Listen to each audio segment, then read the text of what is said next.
ಈಗ ಸದ್ಯ big boss ನೋಡ್ತಿದ್ದೀರಾ ನೀವು? ನೋಡ್ತಾ ಇದ್ದೀನಿ. ರೆಗ್ಯುಲರ್ ಆಗಿಲ್ಲ, ಬಟ್ ಆಗಾಗ ನೋಡ್ತೀನಿ. ಓಕೆ, ಆಗಾಗ ನಿಮ್ಮ ಟೈಮ್ ಸಿಕ್ಕಾಗೆಲ್ಲ ನೀವು ನೋಡ್ತಿದ್ದೀರಾ ಅಂತ ಹೇಳಿದ್ರಿ. ಸೊ ಯಾರು ತುಂಬ ಚೆನ್ನಾಗಿ ಆಡ್ತಿದ್ದಾರೆ ನಿಮ್ಮ ಪ್ರಕಾರ? ಯಾರು ತುಂಬ ಟಾಪ್ 5 ಫಿನಾಲೆ ಕಂಟೆಸ್ಟೆಂಟ್ ಯಾರು ಅಂತ? ಯಾರು ತುಂಬ ಚೆನ್ನಾಗಿ ಆಡ್ತಿದ್ದಾರೆ ಅನ್ನೋದು ತುಂಬ ಕಷ್ಟದ ಪ್ರಶ್ನೆ. ಯಾಕಂದರೆ ಆ್ಯಸ್ ಎ ಕಂಟೆಸ್ಟೆಂಟ್ ನನಗೆ ಅಲ್ಲಿ ಏನಾಗುತ್ತೆ ಏನು ಅನ್ನೋದೆಲ್ಲ ಗೊತ್ತಿರೋದ್ರಿಂದ, ಮತ್ತು ಕೆಲವೊಂದು ಅಂದರೆ ಈಗ ಓವರಾಲ್ 24 ಅವರ್ಸು ಇರಲ್ಲ, ಎಡಿಟ್ ಆಗಿರುತ್ತೆ ಬರೋ ಅಷ್ಟೊತ್ತಿಗೆ 1 ಅವರು. ಸೊ ಆ ಥರ ಪರ್ಟಿಕ್ಯುಲರಾಗಿ ಹೇಳೋಕ್ಕಾಗಲ್ಲ. ಬಟ್ ಅಫ್ಕೋರ್ಸ್ ಯೂಶಲಿ ಏನಾಗುತ್ತೆ ಅಂದರೆ ಈ ಸೋಷಲ್ ಮೀಡಿಯಾಲಿ ಅಲ್ಲಿ ಇಲ್ಲಿ ಜಾಸ್ತಿ ಮುಖಗಳು ಯಾವ್ದು ಕಾಣಿಸ್ತಾ ಇರುತ್ತೆ.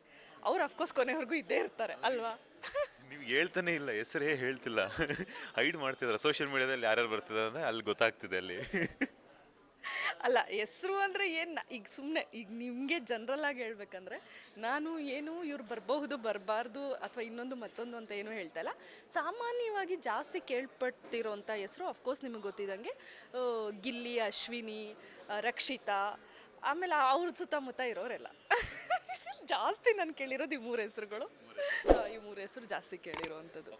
ಈಗ ನೀವು ಒಂದಷ್ಟು ಗ್ಲಿಮ್ಸ್ ಅನ್ನು ನೋಡ್ತಿರ್ತೀರ ಸೋಷಿಯಲ್ ಮೀಡಿಯಾದಲ್ಲಿ, ಒಂದಷ್ಟು ತುಣುಕುಗಳನ್ನು ನೋಡ್ತಿರ್ತೀರ. ಅಂತ ಒಂದು ಸಂದರ್ಭದಲ್ಲಿ ನೋಡಿದಾಗ ಯಾರು ತುಂಬ ಚೆನ್ನಾಗಿ ಗೇಮ್ನ ಅರ್ಥ ಮಾಡ್ಕೊಂಡಿದ್ದಾರೆ ಅಂತ ಅನ್ಸುತ್ತೆ?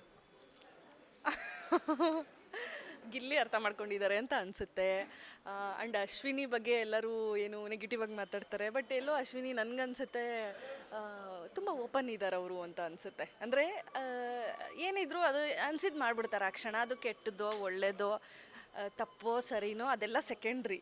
ಆ ಮೊಮೆಂಟಲ್ಲಿ ಅನಿಸಿದ್ದನ್ನು ಮಾಡಿಬಿಡ್ತಾರೆ ಅಂತ ಅನ್ನಿಸ್ತು ನನಗೆ. ಯಾಕಂದರೆ ನಾನು ತುಂಬ ಎಪಿಸೋಡ್ಸ್ ನೋಡಿಲ್ಲ, ಬೈಕೋಬೇಡಿ, ಕೆಲವೊಂದನ್ನು ನೋಡಿದ್ದು. ಸೊ ಮತ್ತು ಇನ್ನೊಂದು ಏನಂದರೆ ಗಿಲ್ಲಿಯವರು ಅದೇ ಗೇಮನ್ನು ಅರ್ಥ ಮಾಡಿಕೊಂಡು ಆಡ್ತಿದ್ದಾರೆ ಅಂತ. ಬಟ್ ಏನಾಗುತ್ತೆ ಅಂದರೆ ಎಷ್ಟೇ ಅರ್ಥ ಮಾಡ್ಕೊಳ್ಳಿ, ಮುಂದೆ ಹೇಳ್ತೀನಿ ಓಪನ್ ಆಗಿ, ಏನೇ ನಾನು ಹಿಂಗಾಡ್ತೀನಿ ಅಂತ ಏನೇ ಪ್ಲ್ಯಾನ್ ಮಾಡ್ಕೊಂಡು ಹೋಗಲಿ, ಒಂದಷ್ಟು ದಿನ ಒಂದು 50 ಡೇಸ್, ಒಂದು 70 ಡೇಸ್ವರೆಗೂ ಅದೆಲ್ಲ ವರ್ಕೌಟ್ ಆಗಬಹುದು. ಹೋಗ್ತಾ ಹೋಗ್ತಾ ಹೋಗ್ತಾ ಹೋಗ್ತಾ ಅವ್ರನ್ನೇ ಅವ್ರು ಮರೆತು ಬಿಡ್ತಾರೆ. ಆ ಥರ ಆಗಿಬಿಡುತ್ತೆ ಬಿಗ್ ಬಾಸಲ್ಲಿ. ಯಾಕಂದರೆ ಹೊರಗಿನ ಪ್ರಪಂಚದ ಕಾಂಟ್ಯಾಕ್ಟ್ ಇರಲ್ಲ, ಏನೂ ಇರಲ್ಲ. ಆ ಟಾಸ್ಕು, ಅಲ್ಲಿರೋ ಜನಗಳು ಒಂಥರ ಗೊತ್ತಾಗಲ್ಲ. ಮತ್ತು ಅವ್ರಿಗೆ ಗೊತ್ತಿಲ್ಲದಂಗೆ ಕೊನೆ ದಿನಗಳಲ್ಲೂ ಅವ್ರ ರಿಯಾಲಿಟಿ ಹೊರಗೆ ಬರೋದಕ್ಕೆ ಸಾಧ್ಯ ಆಗುತ್ತೆ. ಸೊ ನನಗೆ ಆ್ಯಕ್ಚುಲಿ ಕುತೂಹಲ ಇರೋದು ಲಾಸ್ಟ್ ವೀಕ್ಸಲ್ಲಿ ಯಾರು ಹೆಂಗಿರ್ತಾರೆ ಅನ್ನೋದು. ಅಂದರೆ ಆ ಕ್ಯೂರಿಯಾಸಿಟಿಗೋಸ್ಕರ ವೆಯ್ಟ್ ಮಾಡ್ತಾ ಇದ್ದೀರಾ? ಖಂಡಿತವಾಗ್ಲೂ. ಈಗ ಕೊನೆ ವಾರದಲ್ಲಿ, ಯಾಕಂದರೆ ಇವಾಗ ಅಶ್ವಿನಿನೇನು ಅಂತ ಇಷ್ಟು ದಿನ ಜನ ನೋಡಿದ್ದಾರೆ, ಅವ್ರು ಬೇರೆ ಏನೋ ಇರ್ಬೋದು. ಗಿಲ್ಲಿನೇನು ಅಂತ ನೋಡಿದ್ದಾರೆ, ಗಿಲ್ಲಿನೇನಂತ ತಿಳ್ಕೊಂಡಿದ್ದಾರೆ, ಗಿಲ್ಲಿ ಬೇರೆ ಏನೋ ಇರ್ಬೋದು, ಕಾವ್ಯ ಬೇರೆ ಏನೋ ಇರ್ಬೋದು, ರಕ್ಷಿತಾ ಬೇರೆ ಏನೋ ಇರಬಹುದು. ಹೇಳ್ತಿದ್ದೀನಲ್ಲ, ಸುಮಾರು ಒಂದು 80 ದಿನ ಹತ್ತತ್ರ ಆಗ್ತಾ ಇದ್ದಂಗೆ, 90 ದಿನ ಆಗ್ತಾ ಇದ್ದಂಗೆ ಖಂಡಿತವಾಗ್ಲೂ ಹೇಳ್ತೀನಿ ಎಲ್ಲರೂ ಬೇರೆ ಬೇರೆ ಆಗಿ ಟರ್ನ್ ಆಗಕ್ಕೆ ಶುರು ಆಗ್ತಾರೆ. ಯಾಕಂದರೆ ಅವ್ರು ಏನೇ ಪ್ರಿಪೇರ್ ಆಗಿ ಬಂದಿರಲಿ ಅಥವಾ ಕ್ಯಾಮ್ರಾಸ್ ಇದೆ ನನ್ನ ನೋಡ್ತಿದ್ದಾರೆ ಅಂತ ಏನೇ ಮಾಡಿದ್ರು ಅದೊಂದಷ್ಟು ದಿನ ಸಾಧ್ಯ. ಕೊನೆಗೆ ಅವ್ರ ರಿಯಾಲಿಟಿಗಳು ಹೊರಗೆ ಬಂದೇ ಬರುತ್ತೆ. ಸೊ ಹಾಗಾಗಿ ನಾನಂತೂ ಕ್ಯೂರಿಯಾಸಿಟಿಯಿಂದ ಕಾಯ್ತಾ ಇದ್ದೀನಿ ಕೊನೆಗೆ ಹೆಂಗಿರುತ್ತೆ ಅಂತ ಎಪಿಸೋಡ್ಸ್ ನೋಡೋಕ್ಕೆ. ಅಂದರೆ ನಿಮ್ಮ ಎಕ್ಸ್ಪೀರಿಯನ್ಸ್ ಪ್ರಕಾರ ಹೇಳೋದಾದರೆ ನಾವು ಸ್ವಲ್ಪ ದಿನ ಮಟ್ಟಿಗೆ ನಾವು ಮ್ಯಾನೇಜ್ ಮಾಡಬಹುದು ಅಂತ.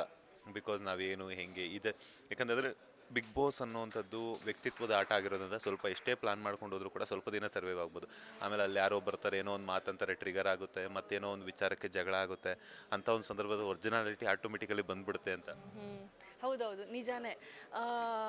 ಅಂದರೆ ಏನಾಗುತ್ತಂದರೆ ಒಂದು ಕ್ಯಾಮ್ರಾ ಕಾನ್ಷಿಯಸ್ ಆಗಿರೋದು ಒಂದಷ್ಟು ದಿನಗಳಿದ್ದರೆ, ಇನ್ನೊಂದಷ್ಟು ಕೆಲವ್ರು ಯಾರಾದರೂ ಪ್ರಿಪೇರ್ ಮಾಡ್ಕೊಂಡು ಹೋಗಿರ್ಬೋದು. ನಾನು ಪ್ರಿಪೇರ್ ಆಗಿರಲಿಲ್ಲ ಬಿಡಿ, ಏನು ಸುಮ್ಮನೆ ಹೋದೆ ಡೈರೆಕ್ಟಾಗಿ. ಮಾಡ್ಕೊಂಡಿರೋರ್ಗಿಲ್ಲ, ನಿಜಾನೇ ಮಾಡ್ಕೊಂಡಿರೋರ್ಗೆ ಹೇಳ್ತಾ ಇರೋದು. ಅವರು ಪ್ರಿಪೇರ್ ಆಗಿರೋದು ಒಂದಷ್ಟು ಇರಬಹುದು. ಇನ್ನೂ ಒಂದು ಬಂದು ಅಲ್ಲಿರೋ ಗೇಮ್ಸು ಅಥವಾ ಸುದೀಪ್ ಸರ್ ಬಂದು ವೀಕೆಂಡ್ ಕೊಡೋವಂತಹ ಒಂದು ಇನ್ಸೈಟ್ಸು ಅಥವಾ ಅಲ್ಲಿರೋ ಸ್ಪರ್ಧಿಗಳು ಇವರಿಂದ ಒಂದಷ್ಟು ಪ್ರಭಾವಕ್ಕೆ ಒಳಗಾಗ್ತಾರಲ್ಲ. ಹಾಗಾಗಿ ಗೊತ್ತಿಲ್ದಂಗೆ ತುಂಬ ಮೆಂಟಲಿ ಬದಲಾಗ್ತಾ ಹೋಗ್ತಾರೆ. ಆ್ಯಕ್ಚುಲಿ ಇದೊಂಥರ ಸೈಕಾಲಜಿಕಲ್ ಗೇಮ್ ಅಂತಲೇ ಹೇಳ್ಬೋದು. ಇಲ್ಲಿ ಅಲ್ಲ ಆಡೋರ್ಗೂ ಚೇಂಜ್ ಆಗ್ತಾ ಇರುತ್ತೆ ಮೈಂಡು, ನೋಡೋರ್ಗೂ ಚೇಂಜ್ ಆಗ್ತಾ ಇರುತ್ತೆ, ಆಡಿಸೋರ್ಗೂ ಚೇಂಜ್ ಆಗ್ತಾ ಇರುತ್ತೆ. 3 ಜನಕ್ಕೂ ಆ್ಯಕ್ಚುಲಿ ನೆಕ್ಸ್ಟ್ ಏನಾಗುತ್ತೆ ಅಂತ ಗೊತ್ತಿರಲ್ಲ. ಆ ಥರದ್ದು ಒಂಥರ ವಿಶೇಷವಾಗಿರುವಂಥ ಒಂದು ಶೋ ಈ ಬಿಗ್ ಬಾಸು ಅಂತ ಹೇಳಬಹುದು. ಅದಕ್ಕೆ ಜನ ತುಂಬ ಅದನ್ನು ಇಷ್ಟಪಡ್ತಾರೆ ಕೂಡ. ಈಗ ನೀವು ಟಾಪ್ 5 ಯಾರ್ಯಾರು ಬರಬಹುದು ಅಂತ ಹೇಳಿದ್ರೆ, ಸೋಷಿಯಲ್ ಮೀಡಿಯಾ ಪ್ರಕಾರ ಯಾರ್ಯಾರು ಹೆಸರುಗಳು ಕೇಳಿ ಬರ್ತಿದೆ ಅಂತ ಹೇಳಿದ್ರೆ, ನಿಮ್ಮ ಪ್ರಕಾರ ಯಾರು ವಿನ್ ಆಗಬೇಕು ಅಂತ? ಅಯ್ಯೋ ಇದನ್ನ ನಾನು ಖಂಡಿತ ಹೇಳಲ್ಲ. ಈ ಪ್ರಶ್ನೆಗೆ ನಾನು ಉತ್ತರ ಹಂಗೆ ಹೇಳಕ್ಕೆ, ನನಗೆಲ್ಲ ಕಂಟೆಸ್ಟೆಂಟ್ಸು ಇಷ್ಟನೇ, ಹಂಗೆ ಹೆಂಗೆ ಹೇಳೋಕ್ಕಾಗಿತ್ತು? ಇವಾಗ ನಾನು ಬಿಗ್ ಬಾಸ್ಗೆ ಹೋಗಿ ಬಂದವಳು, ನಾನು ಅದು ಹೆಂಗೆ ಎಲ್ಲರೂ, ಯಾಕಂದರೆ ಎಲ್ಲರೂ ಏನೋ ಒಂದು ನಾನೇನೋ ಒಂದು ಮಾಡಬೇಕು, ಒಂದು ಪ್ಲ್ಯಾಟ್ಫಾರ್ಮ್ ಬಂದಿದ್ದೀನಿ, ವಿ ಶುಡ್ ಡೂ ಸಮಥಿಂಗ್ ಅನ್ನೋದು ಎಲ್ರಿಗೂ ಇರುತ್ತೆ. ಕೆಲವ್ರು ಎಂಟರ್ಟೈನ್ ಮಾಡ್ಬೇಕಂತಿರ್ತಾರೆ, ಕೆಲವು ನಾನು ದುಡ್ಡು ಗೆಲ್ಲಬೇಕು ಅಂತಿರುತ್ತೆ, ಕೆಲವ್ರು ನಾನು ಏನು ಮಾಡ್ತೀನೋ ಇಲ್ಲ ನಾನು ಒಂದಷ್ಟು ದಿನ ಕಾಣಿಸ್ಕೋಬೇಕು ಅಂತ ಕೆಲವ್ರಿಗಿರುತ್ತೆ, ಕೆಲವ್ರು ನಾನು ಇಲ್ಲಿಂದ ಆಚೆ ಹೋದರೆ ನನಗೆ ಒಳ್ಳೆ ಅವಕಾಶಗಳು ಬಂದುಬಿಟ್ರೆ ಸಾಕು ಅಂತ ಕೆಲವ್ರಿಗಿರುತ್ತೆ. ಸೊ ಒಬ್ಬೊಬ್ರದ್ದು ಒಂದೊಂಥರ ಉದ್ದೇಶ ಇರುತ್ತೆ. ಸೊ ಆ ಉದ್ದೇಶದ ಮೇಲೆ ಅವ್ರು ಆಟ ಆಡ್ಕೊಂಡು ಹೋಗ್ತಾ ಇರ್ತಾರೆ. ಅವ್ರಿಗೆ ಏನು ಉದ್ದೇಶ ಇರುತ್ತೆ. ಕೆಲವರು ಈಗ ನಾವು ಲಾಸ್ಟ್ ಸೀಸನ್ಸ್ ಎಲ್ಲ ನೋಡಿದ್ವಿ, ಅಂದರೆ ಹೊರಗಡೆ ಅವ್ರಿಗೆ ನೆಗೆಟಿವ್ ಪಬ್ಲಿಸಿಟಿ ಅಥವಾ ಯಾವುದೋ ವಿಷಯಕ್ಕೆ ನೆಗೆಟಿವ್ ಆಗಿರೋರು ನಾನು ಒಳ್ಳೆಯವರಾಗಿ ಗುರ್ತಿಸ್ಕೋಬೇಕು ಅಥವಾ ನಂಗೆ ಪಾಸಿಟಿವ್ ಆಗಬೇಕು ಅಂತಲೇ ಅವ್ರ ಮನಸ್ಸಲ್ಲಿ ಇಟ್ಕೊಂಡು ಹೋದಾಗ ಅವ್ರು ಅದೇ ಥರ ಬಿಹೇವ್ ಮಾಡಿರಬಹುದು ಅಲ್ವಾ? ಹೌದು, ಹೊರಗಡೆ ಜನ ಎಲ್ಲ ನನ್ನ ನೆಗೆಟಿವ್ ಅಂದ್ಕೊಂಡಿದ್ದಾರೆ, ಇದು ನಂಗೆ ಒಂದು ಒಳ್ಳೆ ಅವಕಾಶ, ನಾನು ಪಾಸಿಟಿವ್ ಆಗಿ ಪೋಟ್ರೆ ಮಾಡ್ಕೊಳ್ಳೋದಕ್ಕೆ ಅಂತ ಮಾಡಿಕೊಂಡು ಇರ್ಬೋದು. ಆ್ಯಂಡ್ ಎಷ್ಟೋ ಜನ ನಾವು ಕಣ್ಣಾರೆ ನೋಡಿದ್ದೀವಿ, ಹೊರಗಡೆ ನೆಗೆಟಿವ್ ಇದ್ದವರು ಬಿಗ್ ಬಾಸ್ಗೆ ಹೋಗಿ ಅವ್ರ ವ್ಯಕ್ತಿತ್ವ ಬದಲಾಯಿಸ್ಕೊಂಡು ಪಾಸಿಟಿವ್ ಆಗಿರೋರ್ನ ಎಷ್ಟೋ ಜನ ನೋಡಿದ್ದೀನಿ. ಅಂದರೆ ಜನರ ಮನಸ್ಸಲ್ಲಿ ಪಾಸಿಟಿವ್ ಆಗಿ ಇದಾಗಿರೋದು. ಮತ್ತು ಅದಾದಮೇಲೆ ಈಗ ಕೆಲವೊಂದು ಸಿನಿಮಾ ಶೋಗಳಲ್ಲಿ ಬ್ಯುಸಿಯಾಗಿರೋರನ್ನ ನೋಡಿದ್ದೀವಿ. ಸೊ ಆ ಥರ ಎಲ್ಲ ನೋಡಿದಾಗ ನಿಜವಾಗ್ಲೂ ಖುಷಿ ಆಗುತ್ತೆ ಈ ಪ್ಲ್ಯಾಟ್ಫಾರ್ಮು. ಯಾಕಂದರೆ ಯಾರೂ ಇಲ್ಲ ಅಂತ ಮೂಲೆ ಗುಂಪು ಮಾಡಿರೋ ಅಂಥವ್ರು ಅಥವಾ ಏನು ಬೇಡ ಅಂತ ಯಾವುದೋ ನೆಗೆಟಿವ್ ನ್ಯೂಸಸ್ ಆಗಿ ಎಲ್ಲೋ ಇರೋರನ್ನ ಕರ್ಕೊಂಡು ಬಂದು ಅವ್ರಿಗೊಂದು ಒಳ್ಳೆ ಅವಕಾಶ ಕೊಟ್ಟು ಒಂದು ಅವರಲ್ಲಿರೋ ಒಳ್ಳೆತನ ತೋರಿಸ್ತಾರಲ್ಲ, ಅದು ಖುಷಿ ಆಗುತ್ತೆ. ಅಟ್ ದ ಸೇಮ್ ಟೈಮ್ ಹೇಳ್ತಾ ಇದ್ದೀನಿ, ಬಿಗ್ ಬಾಸ್ ಅವ್ರು ಬೈಕೊಟ್ಟು ಪರವಾಗಿಲ್ಲ, ಒಳ್ಳೆಯವ್ರದ್ದು ಕೆಟ್ಟತನ ಕೂಡ ಇಲ್ಲಿ ಆಚೆ ಬರುತ್ತೆ, ಅದನ್ನು ತೋರಿಸ್ತೀರಾ ನೀವು. ಕೆಟ್ಟವ್ರನ್ನ ಒಳ್ಳೆಯವರು, ಒಳ್ಳೆಯವ್ರನ್ನ ಕೆಟ್ಟವರು, ಎಲ್ಲನೂ ಇಲ್ಲಿ ಬದಲಾಗ್ತಾ ಇರುತ್ತೆ. ಏನು ಬೇಕಾದರೂ ಆಗ್ಬೋದು.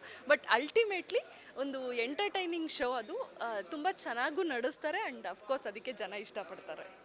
ಎಸ್, ಈಗ ಮೇಡಮ್ ನೀವು ಓರ್ವ ಮಾಜಿ ಕಂಟೆಸ್ಟೆಂಟ್ ಆಗಿ ಹೇಳ್ತಿದ್ದೀರಾ, ಒಳ್ಳೆಯವ್ರನ್ನ ಕೆಟ್ಟವ್ರಾಗಿ ತೋರಿಸ್ತಾರೆ, ಕೆಟ್ಟವ್ರನ್ನ ಒಳ್ಳೆಯವ್ರಾಗಿ ತೋರಿಸ್ತೀರ ಅಂತ ಹೇಳ್ಬಿಟ್ಟು. ಬಿಕಾಸ್ ಯಾಕಂತಂದರೆ ಯಾರ ಸಂಪರ್ಕನೂ ಇಲ್ಲದೆ, ಫೋನ್ ಸಂಪರ್ಕ ಇಲ್ಲದೆ, ಹೊರಗಡೆ ನಡೀತಿರುವಂಥ ವಿದ್ಯಮಾನಗಳ ಬಗ್ಗೆ ಗೊತ್ತಿಲ್ಲದಂಗೆ ನಾವು ಅಲ್ಲಿ ಆಟ ಆಡ್ತಿದ್ದೀವಿ ಅಂತಂದಾಗ, ಸೊ ಅಲ್ಲಿ ಜನ ಏನು ಮಾಡ್ತಾರೆ ಅಂದರೆ ಇಷ್ಟಪಡುವಂಥದ್ದು ಬೇರೆ, ಹೊರಗಡೆ ಅವ್ರನ್ನ ಪೋಟ್ರೆ ಮಾಡುವಂಥದ್ದು ಬೇರೆ ಆಗುತ್ತೆ. ಬಿಕಾಸ್ ಯಾಕಂತಂದರೆ ಆಟವನ್ನು ಆಟವಾಗಿ ತಗೊಳ್ಳಲ್ಲ, ತುಂಬ ತೀರಾ ಪರ್ಸ್ನಲ್ ಆಗಿ ತಗೊಂಡು ಅವ್ರ ಬಗ್ಗೆ ಎಲ್ಲನೂ ಸೋಷಿಯಲ್ ಮೀಡಿಯಾದಲ್ಲಿ ಈ ಥರ ನೆಗೆಟಿವ್ ಕಮೆಂಟ್ಸ್ಗಳಾಗಿರ್ಬೋದು, ಅವ್ರ ಬಗ್ಗೆ ಅಪಪ್ರಚಾರ ಮಾಡುವಂಥದ್ದೆಲ್ಲ ಆಗ್ತಾ ಇರುತ್ತೆ. ಕೆಲವೊಂದು ಟ್ರೋಲ್ ಪೇಜಸ್ ಆಗಿರ್ಬೋದು, ಅಥವಾ ಯಾವುದೋ ಒಂದು ರೀತಿಯಲ್ಲಿ.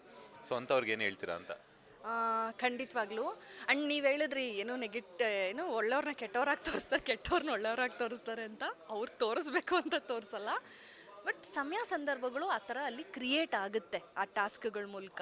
ಅಥವಾ ಜೊತೆಲಿ ಯಾರು ಇರ್ತಾರೆ ಅವ್ರ ಜೊತೆ ಆಗುವಂಥ ಪ್ರೀತಿ ಆಗ್ಬೋದು, ಅಥವಾ ರೈವಲ್ರಿ ದ್ವೇಷ ಆಗಬಹುದು.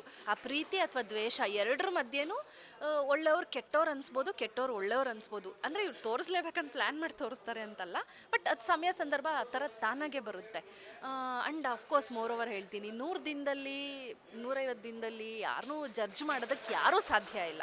ಆ್ಯಂಡ್ ಮೋರ್ ಓವರ್ ಅದು ಒಂದು ಎಡಿಟ್ ಆಗಿರುತ್ತೆ, ಎಲ್ಲವೂ ಅಲ್ಲಿರಲ್ಲ ಆ ಶೋಲಿ. ಆ ಶೋ ನೋಡಿ ಯಾರ ಕ್ಯಾರೆಕ್ಟ್ರೂ ದಯವಿಟ್ಟು ಡಿಸೈಡ್ ಮಾಡಬೇಡಿ. ಯಾಕಂದರೆ ಯಾರೂ ಒಳ್ಳೆಯವರಲ್ಲ, ಯಾರೂ ಕೆಟ್ಟವರಲ್ಲ. ನಮ್ಮಲ್ಲೂ ಎಷ್ಟೋ ಕೆಟ್ಟ ಗುಣಗಳಿರುತ್ತೆ, ನಮ್ಮಲ್ಲಿ ಎಷ್ಟೋ ನೆಗೆಟಿವ್ ಇರುತ್ತೆ. ನಮಗೂ ಕ್ಯಾಮ್ರಾ ಇಟ್ಟರೆ, ನಮ್ಮ ಮನೆಗಳಲ್ಲಿ ಕ್ಯಾಮ್ರಾ ಇಟ್ಟರೆ ನಾವು ಹೆಂಗೆ ಕಾಣಿಸ್ತೀವೋ, ನಮ್ಮನ್ನು ಎಡಿಟ್ ಮಾಡಿಬಿಟ್ಟು ಹಾಕಿದ್ರೆ, ನಮ್ಮ ಮನೆಗಳಲ್ಲಿ ಕ್ಯಾಮ್ರಾ ಇಟ್ಬಿಟ್ಟು ಅದನ್ನು ಎಡಿಟ್ ಮಾಡಿ ಹಾಕಿದ್ರೆ ನಾವು ಯಾರ್ಯಾರಿಗೆ ಹೆಂಗೆ ಕಾಣಿಸ್ತೀವೋ ಗೊತ್ತಿಲ್ಲ ಅಲ್ವಾ? ನಾವು ಕೆಟ್ಟವ್ರ ಥರನೂ ಇರ್ಬೋದು, ನಾವು ಒಳ್ಳೆಯವ್ರ ಥರನೂ ಇರ್ಬೋದು. ಎಲ್ಲರೂ ಕೆಟ್ಟವರೇ, ಎಲ್ಲರೂ ಒಳ್ಳೆಯವರೇ. ಸೊ ಯಾವುದೋ ಒಂದು ಶೋ ನೋಡಿಬಿಟ್ಟು ದಯವಿಟ್ಟು ಯಾವುದೇ ವ್ಯಕ್ತಿಯ ವ್ಯಕ್ತಿತ್ವನ ಯಾವ ಕಾರಣಕ್ಕೂ ಡಿಸೈಡ್ ಮಾಡೋದಕ್ಕೆ ಹೋಗಬೇಡಿ. ಯಾಕಂದರೆ ಎಲ್ಲರದ್ದು ಒಂದು ಅತ್ಯಮೂಲ್ಯವಾದಂತಹ ಬದುಕು. ಅವರಲ್ಲಿ ಸೆಲೆಕ್ಟ್ ಮಾಡಿ ಅಲ್ಲಿ ಇಡ್ತಾ ಇದ್ದಾರೆ ಆ ಶೋ ಅಲ್ಲಿ ಅಂದರೆ ಅವರೆಲ್ಲರೂ ಒಂದು ರೀತಿ ಪ್ರೀಷಿಯಸ್ ಅಂತ. ಎಲ್ರಿಗೂ ಏನೋ ಒಂದು ಸ್ಟಫ್ ಇದೆ ಅವರಲ್ಲಿ, ಅವ್ರು ತುಂಬ ಮುಖ್ಯವಾದ ಪರ್ಸ್ನಾಲಿಟಿ ಇರೋವಂಥವ್ರು ಅಂತ. ಅದು ನಿಮಗೆ ನೆಗೆಟಿವ್ ಎಂಟರ್ಟೈನ್ಮೆಂಟ್ ಕೊಡ್ತಾರೆ, ಅದು ಒಂದು ಎಂಟರ್ಟೈನ್ಮೆಂಟ್ ಅಂತಲೇ ತಗೊಳ್ಳೋಕ್ಕೆ. ಸಿನಿಮಾದಲ್ಲಿ ವಿಲನ್ನ ನೋಡಿದ್ರೆ ಹೂ ಅಂತ ಬಂದರೆ ಖುಷಿ ಪಡ್ತೀರಾ, ರಿಯಾಲಿಟಿ ಶೋ ಅಲ್ಲಿ ಯಾರೋ ಜಗಳ ಮಾಡ್ಬಿಟ್ರೆ ಯಾಕೆ ನೀವು ಅವ್ರನ್ನ ಬೈತೀರಾ? ಅದು ಒಂದು ಎಂಟರ್ಟೈನಿಂಗ್ ಆಗಿ ತಗೊಳ್ಳಿ ಅಷ್ಟೇ, ಬಟ್ ದಯವಿಟ್ಟು ಪರ್ಸ್ನಲೈಸ್ ಆಗಬೇಡಿ ಅಂತ ಹೇಳೋದಕ್ಕೆ ಇಷ್ಟಪಡ್ತೀನಿ. ಲೇಟೆಸ್ಟ್ ಹಾಗೂ ಇಂಟ್ರೆಸ್ಟಿಂಗ್ ಸುದ್ದಿಗಳಿಗಾಗಿ ಬಾಸ್ ಟಿವಿ ಕನ್ನಡ ಚಾನೆಲ್ನ ಸಬ್ಸ್ಕ್ರೈಬ್ ಮಾಡಿ. ಹಾಗೆಯೇ ಬೆಲ್ ಐಕಾನ್ ಪ್ರೆಸ್ ಮಾಡಿ. ಇದರ ಜೊತೆಗೆ ಫೇಸ್ಬುಕ್, ಇನ್ಸ್ಟಾಗ್ರಾಮ್, ಎಕ್ಸ್ನಲ್ಲೂ ಮಿಸ್ ಮಾಡದೆ ಫಾಲೋ ಮಾಡಿ.